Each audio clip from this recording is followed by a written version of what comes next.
হাসিনা দিল্লিতে পালিয়েছে, কিন্তু কাউকে নিয়ে পালায় নাই, কাউকে তার প্লেনে জায়গা হয় নাই। এই ভবিষ্যৎবাণী কিন্তু আমরা গত 4-5 বছর ধরে করে আসছিলাম যে আফগানিস্তানের মতো প্লেনের চাকা ধরেও পালানোর সুযোগ পাবেন না। আফসোস তারা শুনে নাই। আজকে আমাদের যে দাবি, আমাদের ব্যানারে স্পষ্টভাবে লেখা আছে, দেশের গণতান্ত্রিক ব্যবস্থা ধ্বংস করে ফ্যাসিবাদ কায়েম ক্ষমতা এসেই সামরিক বাহিনীকে পঙ্গু করার জন্য ভারতীয় নীল নকশায় পিলখানায় সেনা হত্যাকাণ্ড 2013 সালের 5ই মে শাপলা চত্বরে আলেম ওলামাদেরকে হত্যা এবং 2024 সালে ছাত্র জনতার শান্তিপূর্ণ আন্দোলনে নির্বিচারে গণহত্যা চালিয়ে তারা যে ফ্যাসিবাদকে দীর্ঘস্থায়ী করতে চেয়েছিল, এই গণহত্যার সাথে যারা জড়িত তার মূল পরিকল্পনাকারী, মূল নির্দেশদাতা, মূল মাস্টারমাইন্ড ছিলেন ফ্যাসিস্ট সরকারের প্রধান শেখ হাসিনা। শেখ হাসিনাকে ভারত তাদের দেশে আশ্রয় দিয়েছে। আমরা প্রতিনিয়ত আমাদের কাছ থেকে আমরা আহ্বান জানিয়ে যাচ্ছি, ভারতের প্রতি দাবি জানিয়ে আসছি, অনতিবিলম্বে শেখ হাসিনাকে দেশে ফিরিয়ে দিতে হবে বন্দি বিনিময় চুক্তির মাধ্যমে, এবং বাংলাদেশ তথা আন্তর্জাতিক আইন অনুযায়ী মানবতা বিরোধী অপরাধের কারণে, গণহত্যায় জড়িত থাকার কারণে শেখ হাসিনা তার দোষরদের বিচার হবে।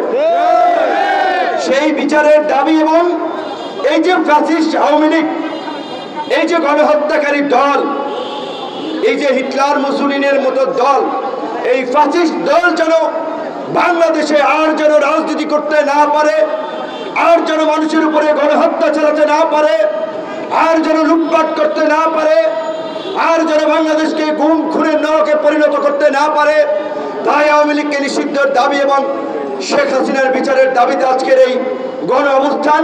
সারা দেশে সমস্ত রাজনৈতিক দলগুলো আজকে আমাদের নেতৃবৃন্দ গাজীপুর, মুন্সিগঞ্জ, মানিকগঞ্জ বিভিন্ন জায়গায় আমাদের কর্মসূচি চালাচ্ছে, অন্যান্য রাজনৈতিক দলও চালাচ্ছে। আমাদের কিন্তু একই দাবি, গণহত্যায় জড়িত শেখ হাসিনা সহ তার দোষরদের বিচার এবং আওয়ামী লীগকে নিষিদ্ধ করা। গতকালকে আমরা স্বরাষ্ট্র উপদেষ্টা মহোদয়ের সাথে আলোচনা করে আমরা আমাদের অবস্থান জানিয়েছি।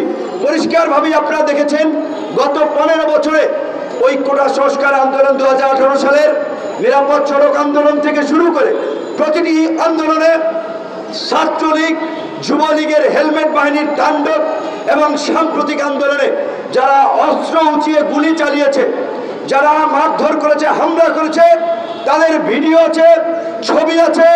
স্বরাষ্ট্র উপদেষ্টাকে আমরা বলেছি, ছবি দেখে, ভিডিও দেখে একটা করে দ্রুত সময়ের মধ্যে গ্রেপ্তার করে বিচারের মুখোমুখি করুন, এবং একই সাথে আওয়ামী লীগকে নিষিদ্ধের পাশাপাশি আওয়ামী লীগের সন্ত্রাসী সংগঠন ছাত্রলীগ, যুবলীগকেও নিষিদ্ধ করতে হবে।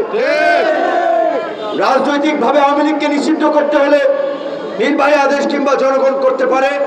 স্বরাষ্ট্র মন্ত্রণালয় থেকেও কিন্তু ছাত্রলীগ, যুবলীগকে সন্ত্রাসী কর্মকাণ্ডের জন্য চিহ্নিত করে তাদেরকে নিষিদ্ধ করা যায়।